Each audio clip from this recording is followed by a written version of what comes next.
ಸುದ್ದಿಗೋಷ್ಠಿಯಲ್ಲಿ ಮಾತನಾಡಿದ All India Muslim Development ಫಾರಂದ ವಿರಾಜಪೇಟೆ ತಾಲೂಕು ಘಟಕದ ಕೋಶಾಧಿಕಾರಿ ಅಶ್ರಫ್ ಸಿಎ, ಕಡಂಗ ಸರ್ಕಾರಿ ಹಿರಿಯ ಪ್ರಾಥಮಿಕ ಶಾಲೆಯಲ್ಲಿ ಡಿಸೆಂಬರ್ 1ರಂದು ಬೆಳಿಗ್ಗೆ 10:30ರಿಂದ ಮಧ್ಯಾಹ್ನ 2 ಗಂಟೆವರೆಗೆ ಉಚಿತ ವೈದ್ಯಕೀಯ ತಪಾಸಣಾ ಶಿಬಿರ ನಡೆಯಲಿದ್ದು, ಸಾರ್ವಜನಿಕರು ಹೆಚ್ಚಿನ ಸಂಖ್ಯೆಯಲ್ಲಿ ಪಾಲ್ಗೊಂಡು ಶಿಬಿರದ ಸದುಪಯೋಗ ಪಡೆದುಕೊಳ್ಳುವಂತೆ ಮನವಿ ಮಾಡಿದರು.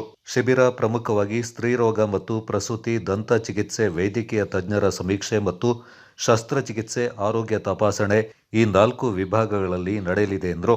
ಕಾರ್ಯಕ್ರಮವನ್ನು ವಿರಾಜಪೇಟೆ ಪೊಲೀಸ್ ಠಾಣೆಯ ವೃತ್ತ ನಿರೀಕ್ಷಕ ಅನೂಪ್ ಮಾದಪ್ಪ ಉದ್ಘಾಟಿಸಲಿದ್ದು, ಅಧ್ಯಕ್ಷತೆಯಿಂದ ವಿರಾಜಪೇಟೆ ತಾಲೂಕಿನ ಆಲ್ ಇಂಡಿಯಾ ಮುಸ್ಲಿಂ ಡೆವಲಪ್ಮೆಂಟ್ ಫಾರಂನ ಅಧ್ಯಕ್ಷ ಸಿಎ ಫತಾಯಿ ವಹಿಸಲಿದ್ದಾರೆಂದರು. ವಿರಾಜಪೇಟೆ ತಾಲೂಕಿನ ಕೋಶಾಧಿಕಾರಿ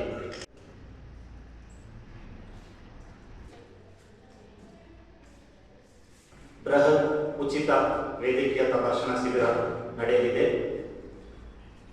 ಆ ವ್ಯಾಪ್ತಿಯ ಎಲ್ಲ ಸಾರ್ವಜನಿಕರು ಇದರ ಸದುಪಯೋಗ ಪಡೆದುಕೊಳ್ಳಬೇಕು.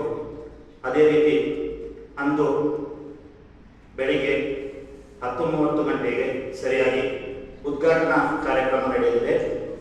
ಉದ್ಘಾಟನಾ ಕಾರ್ಯಕ್ರಮದಲ್ಲಿ ಅಧ್ಯಕ್ಷತೆಯನ್ನು all India Muslim development forum Virajpet taluk ಇದರ ಅಧ್ಯಕ್ಷರಾದ ಫತಾಲ್ ಸಿಎ ಅಧ್ಯಕ್ಷತೆ ವಹಿಸಲಿದ್ದಾರೆ.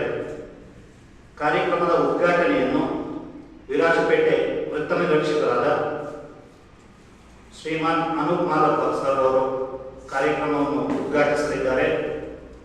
ಅದೇ ರೀತಿ ಮುಖ್ಯ ಅತಿಥಿಗಳಾಗಿ all India Muslim development forum ರಾಷ್ಟ್ರೀಯ ಸಮಿತಿಯ ಅಧ್ಯಕ್ಷರಾದ ಜನಾಬ್ ನಸೀರ್ ಅಹಮದ್ ಸರ್ ಅವರು ಆಗಮಿಸಲಿದ್ದಾರೆ.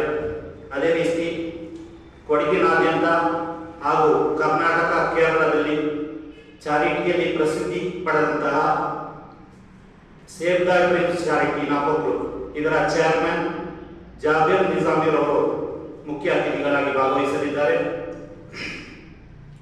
ಅದೇ ರೀತಿ ಆಲ್ ಇಂಡಿಯಾ ಮುಸ್ಲಿಂ ಡೆವಲಪ್ಮೆಂಟ್ ರಾಷ್ಟ್ರೀಯ ಸಮಿತಿಯ ಕಾರ್ಯಾಧ್ಯಕ್ಷರಾದ ಅಬುಬಕರ್ ಸಜೀಫಾ, ಅದೇ ರೀತಿ ನರಿಯಂಗಡ ಗ್ರಾಮ ಪಂಚಾಯಿತಿ ಅಧ್ಯಕ್ಷರಾದ ಪೆಮ್ಮಣ್ಣ ಕೌಸಿ ಕಾವೇರಮ್ಮ, ಕಡಂಗ ಕೃಷಿ ಪತ್ತಿನ ಸಹಕಾರಿ ಸಂಘದ ಅಧ್ಯಕ್ಷರಾದ ಕೋಡಿರ ಪ್ರಸನ್ನ ತಮ್ಮಯ್ಯ,